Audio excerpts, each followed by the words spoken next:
I don't really know how happy clams are, but I think I'm as happy as a clam. Don't believe me, just watch.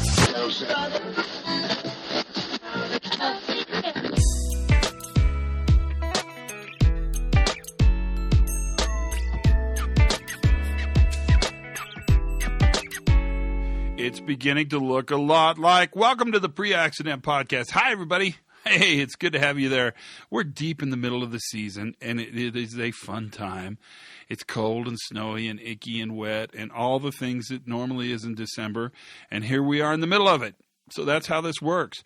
It is so fun to have you on the podcast today. Thank you for being here. It's great to have you aboard, whatever you're doing today. It's a fun podcast today. You're going to like it. Today, we're going to interview a safety manager. Yeah, just, a safety manager, just like so many of us on this podcast.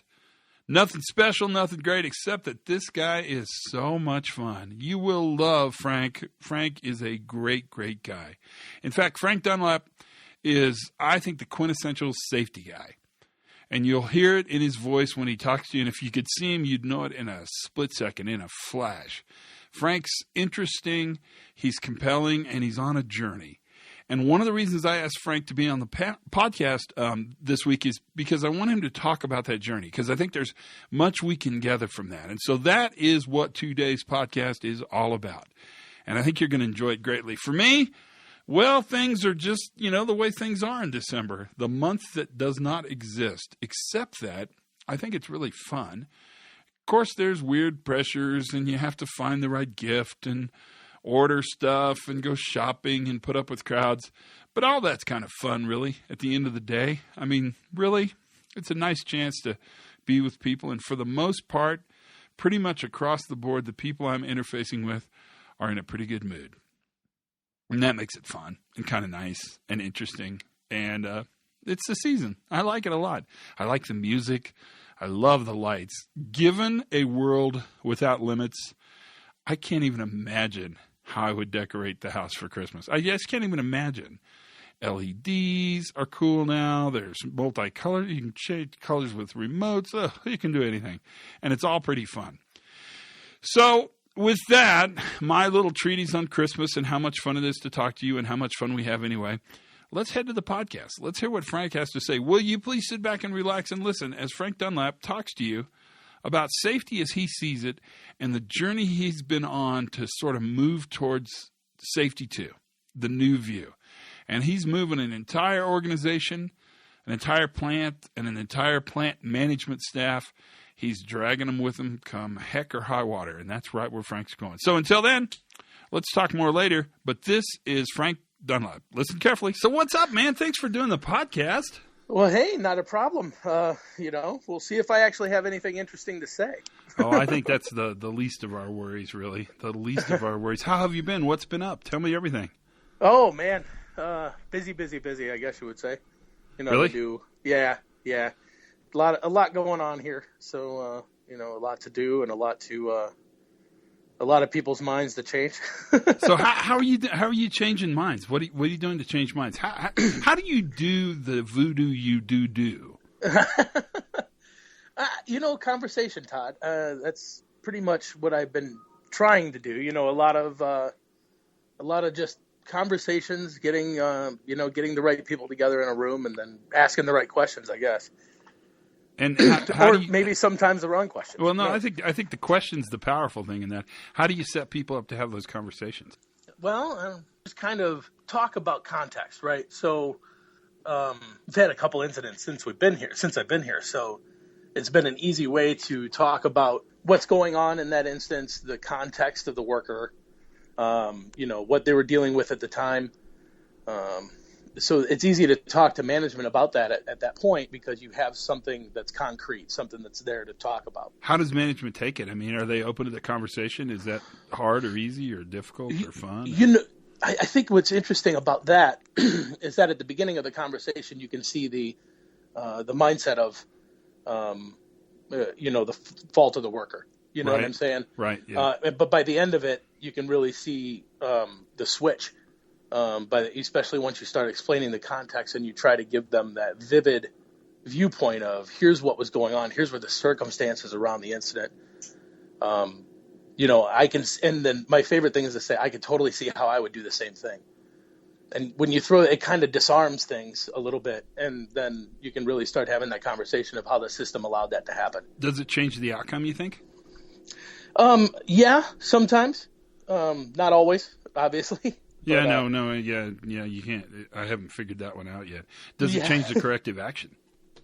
Yes, definitely. I think that definitely has happened, is that the corrective, what we do as an outcome of the incident to try to make sure it doesn't happen again has definitely changed to what can we change in the system to make it more foolproof than what it was.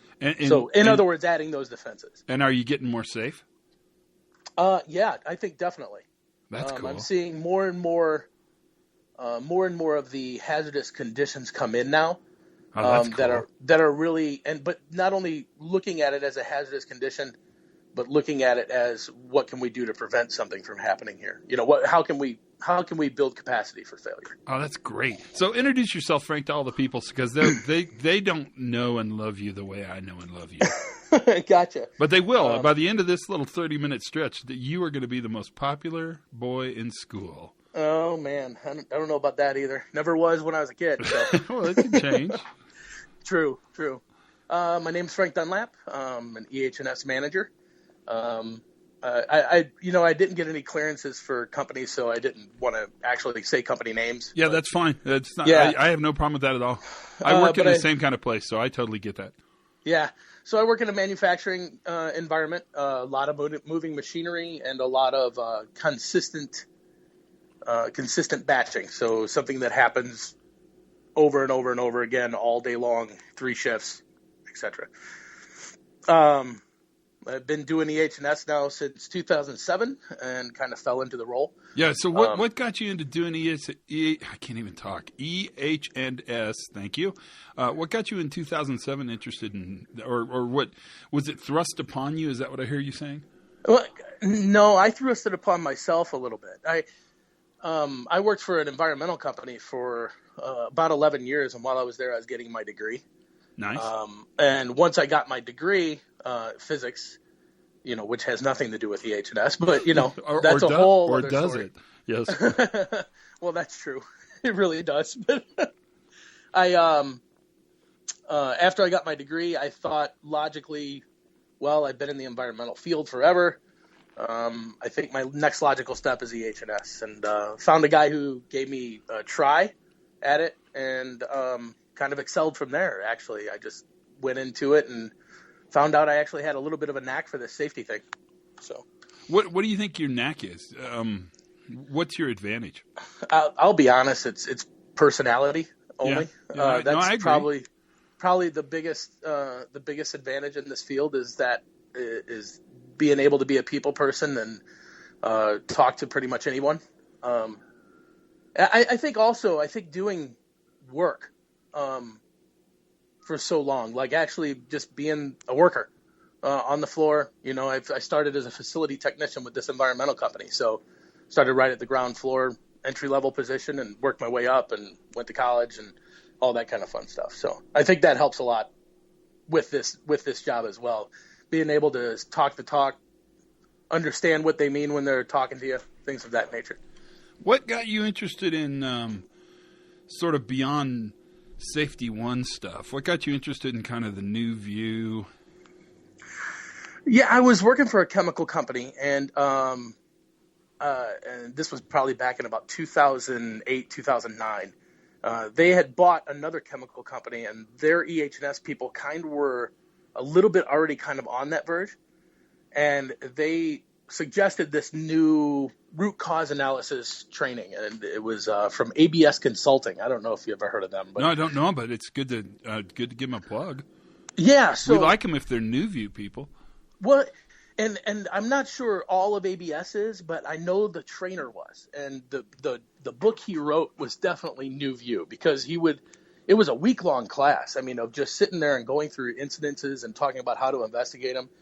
And when we would get to the point where we're talking about root cause, they had this whole thing of it never lands on a piece of equipment, or it never lands on a worker or human error. It really just needs to go back to, there was like 4 deep root causes, and they were like SOPs. How does the company do it with policy? What can we do within the system that would make this not happen again? And I think that's where I first started seeing it, and I was like, this makes a whole lot of sense. You know what I mean? And then, of course, at another company, we started to head on down the human performance side, the training by yourself, and that really kind of sparked me off reading your book and heading that way. And if you've really pursued this even more, right? Oh yeah, definitely, wholeheartedly. You know, reading Decker, Hondoggle. You reading them all, eh? Getting them all in there. Yeah, just trying to read as much as I can. Listen to the podcast all the time. How's it changed the way you see the world?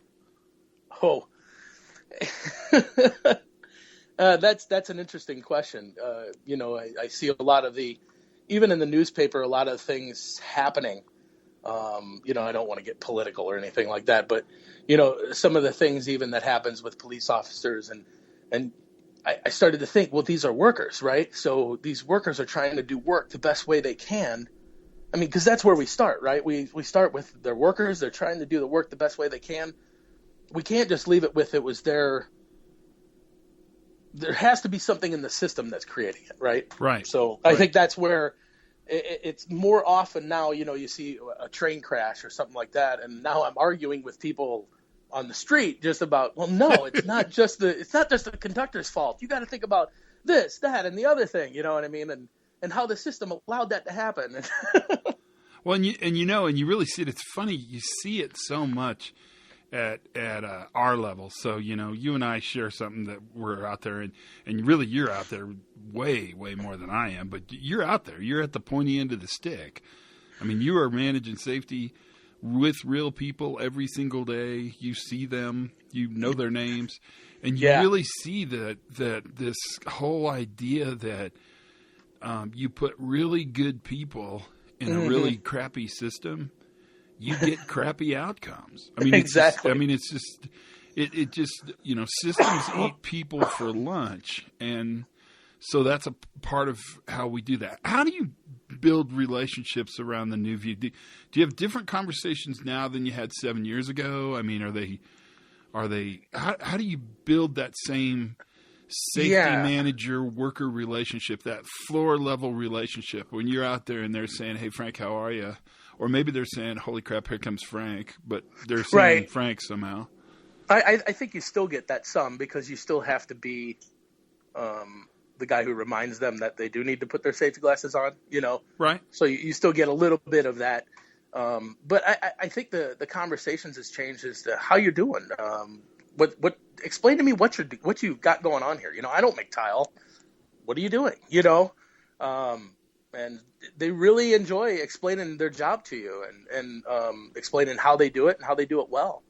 And, you know, and then it's kind of like, well, what kind of problems do you see? And you get to dive into, you know, the problems that they see every day and what kind of they feel causes that. And I had an interesting safety meeting actually just the other day where it was after the last podcast. Was it Dan, right? And Yeah, so I asked the question. You know, we had an incident, and it happened to happen during an upset condition. So I just said, "Hey guys, why is work difficult?" Oh man, you want to talk about opening up a conversation? Really?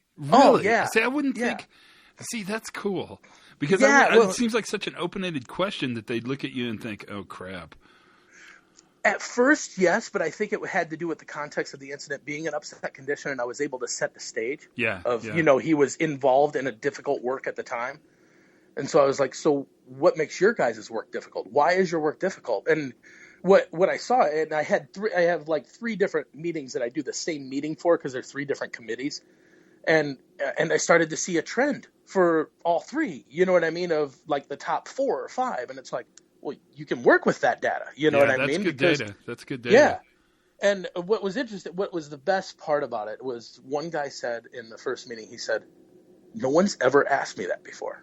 You know what I mean? He's like, "You know what you should do? You should get out on the floor and just ask everybody, what makes your work difficult? You know, and like he was really into the whole idea, and I was like, wow, yeah, maybe that's something I should do. You know what I mean? Get out there and just be like, hey, why is work difficult for you? You know? That's great. Are you using workers for operational learning? I mean, are you using workers in your investigations? Are you? Yeah. So I try to. I always have the employee that may have gotten hurt involved. But and you realize, of course, that's super controversial. Even though yes. I can't imagine how you would do it without them in the room. There are people listening to this right now that are saying, you know, we don't do that. We wouldn't do that. And well, it's actually pretty hard to do because they're working. You know what I mean? Especially if it's not an incident that takes them out of commission at all, right? If do you have a problem pulling them off the line? Is that hard for you? Yeah, I sometimes have to get creative. Yeah. You know, come in early, and see if they'll come in early too. And usually they will because they want to help. You know what I mean? They don't want to hinder the investigation process, you know, or anything like that. So usually I'll just come in early and get them in a little bit early and, you know, spend 20, 30 minutes being able to talk to them, getting into context, that kind of thing. And then I try to involve their peers as well. But unfortunately, I just don't get a lot of chances to involve all of them in one room. So. Right, but I mean, you find ways to work around that, right? I mean, right. I think that's part of it. That's not a deal breaker, really, per se. No, and I think that's what coming into it, I thought that it was. You know, and I guess was my thing. Well, if I'll never be able to get all these people in one room and have a learning group, right, then I'm going to have an issue. But I found that as long as you have that constant person that's willing to do it, like I guess go out there and now talk to this person, and say, well, this was what this is what I heard. Is that true? And stuff like that. It just takes a little longer, and it's more time on you, but you can do it. You know what I mean? And definitely I think the consequences of doing it this way has started to come to fruition as well. So a lot of different thinking and a lot more, you know, like I said, defenses coming through and stuff like that. So, yeah, tell me what that looks like when you say that. What are you seeing? Is it more open communication? Is it? Do you feel smarter? I mean, do you know more about how operations happen? I definitely feel smarter about the process here, right? I definitely feel smarter about what the guys are dealing with. And I also feel easier to be in the management meetings and kind of voice a few things from them to the engineers. You know what I mean? To be able to say, well, they say that this really isn't working right, you know. What can we do to make it work right? And then, you know, it might be something that the engineers would not have went down and fixed had no one said it's not working right, you know. So I definitely feel, and by smarter, I mean just more educated from the workers on what they're doing, with the problems they're seeing, and how to bring that to management's attention to try to put some things behind it. So you opened up a whole different topic there, and now my mind's racing in a different direction. How has this changed the way you talk to your leadership team? Wow, the bosses, so, the jefitos, the dueños, the King Kamehamehas. Yeah, so I would say it's definitely changed the way I talk to them, because I don't just jump in with whatever. I don't know how else to say that with being politically correct. You just don't jump in with the rhetoric. You wanted to just be like, well, hey, but have we thought about this? And have we thought about how that happened? And, you know, what was going on around, what were the circumstances around it, you know? You know, and most people, I think, are very open to that once you've kind of asked the right questions from them too, you know? But that's how it's changed the conversation then. Are you working at educating your leaders? I mean, how do you sneak in education? Yeah, I'm not ready to have a full-blown training yet, I would say, but you know, I do a lot of I use your OEE moments a lot. So I'll download them and like put them in an email and like send them to all the leadership and say, hey, when you're in your PEP meetings, talk about this. And what do you guys think about that? You know what I mean? That kind of thing. Try to give them, you know, obviously I gave your book to my boss. just trying to have that conversation to open up. Let's have the hard conversations. What'd your boss say? What'd your boss think? He hasn't given me a whole lot of feedback yet. I think he's still digesting the reading. I'm not sure if he's even opened it yet. It's one of those things you gotta, it's true. You never know. You just have to, you keep throwing the seeds, I think, you know what I mean? I think that's true. I think that's very true. Change is hard. Even change for the good is hard. Yeah. And change happens incrementally, and you sort of create needs and reasons for changes to happen. But I'm curious if the corrective actions and the investigation and the learning outcomes are different, if that forces the leaders kind of small f, not big F forces, if it forces the leaders to sort of think differently about what's going on. I mean, I'm curious about that feedback. Yeah, I would say so. I mean, we've definitely uncovered a lot of, but I don't think it's anything they didn't know before I got here. I think we've definitely uncovered that our systems have been neglected for a while. And I mean that from all over, not only from a EH&S perspective, but from a operational perspective and a maintenance perspective, all of that. It's really uncovered that we really have kind of, in whether it be to save money or time, we've let things go and the infrastructure needs some work. You know what I mean? So I think we're just trying to attack it as priority comes up. And, obviously everybody, when safety things come up, man, they're definitely a priority if anybody's got things. Well, and that's good. And that all systems always run degraded, right? Right. So what you're involved in is normal for most companies. I mean, most everybody that's listening would probably agree with what you just said. Oh, absolutely. How do you keep your spirits up? How do you keep your energy? How do you keep fighting the good fight? Wow. You know what? I think this community here is a huge thing. Being able to be plugged into other like-minded people and get new ideas off the podcast.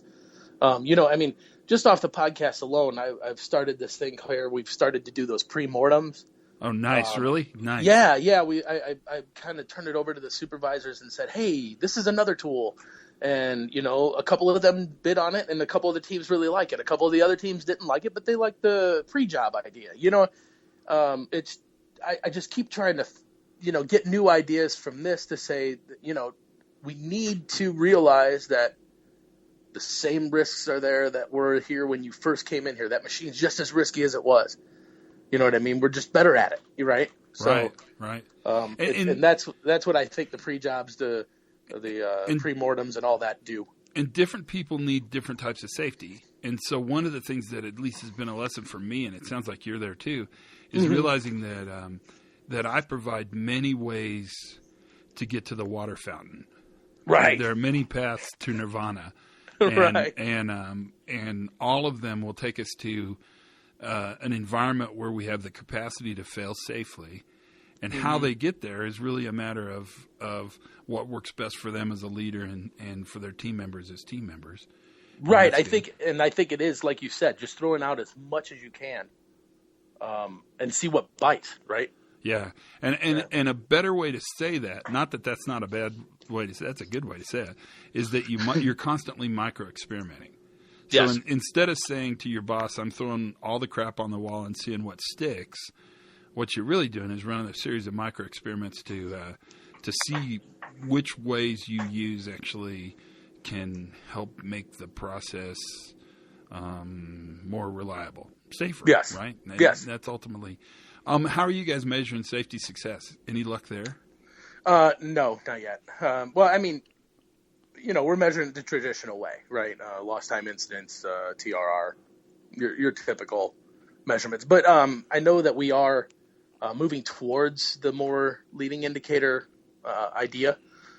Here, I've changed it, like at the actual facility level, where we're looking at things like pre-jobs. And all I did was kind of put a board up that says, hey, whenever you have a pre-job, just put a check here, right? So I can see how many you're having or doing, or those kind of things. So, like the pre-jobs, the pre-mortems, and I've thrown out, they've got about 7 different options to use.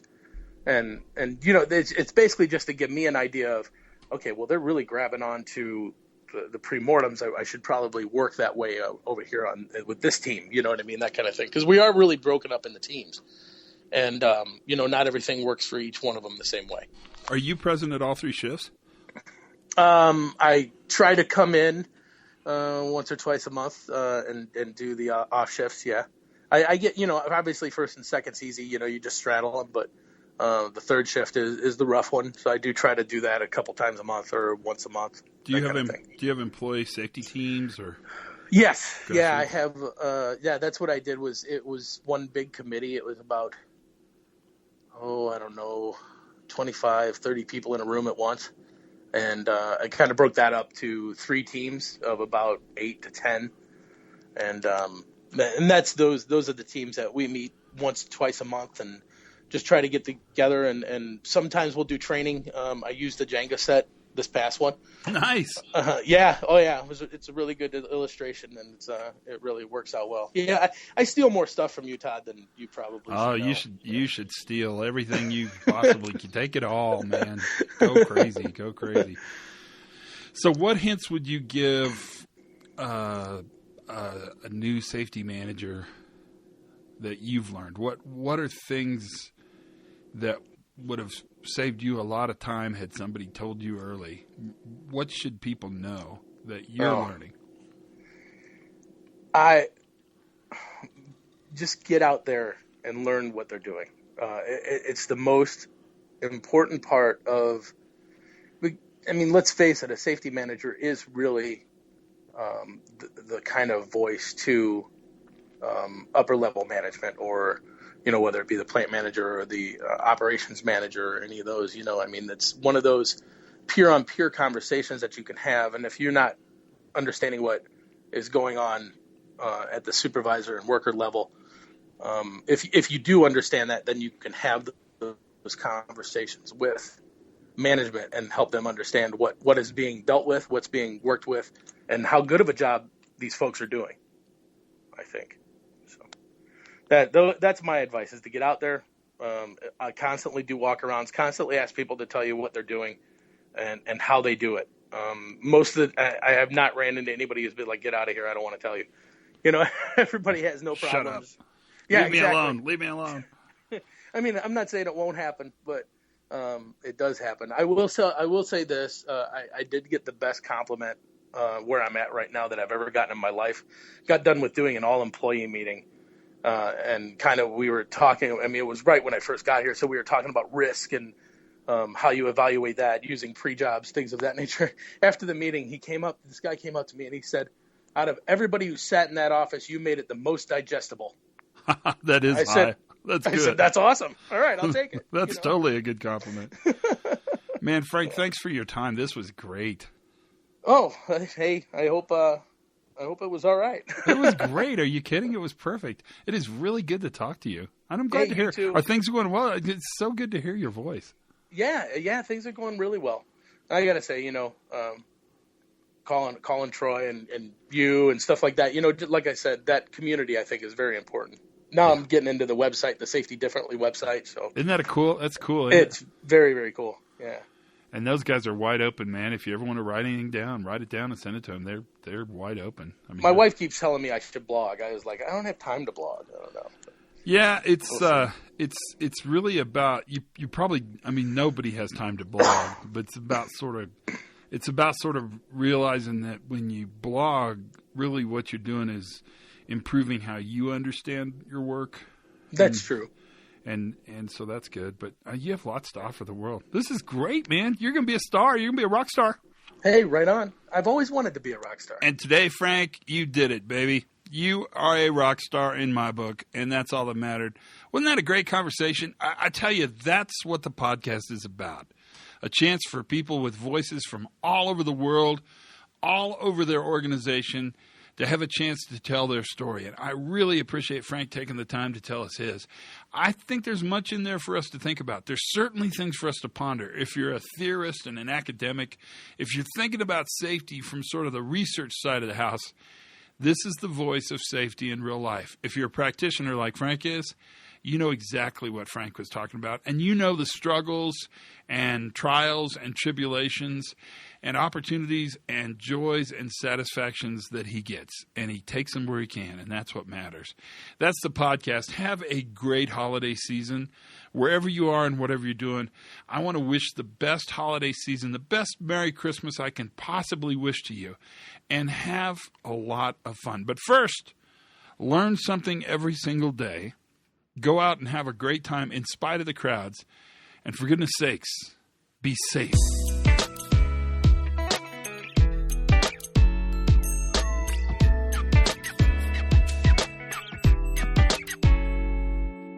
What kind of hippie bullshit is this?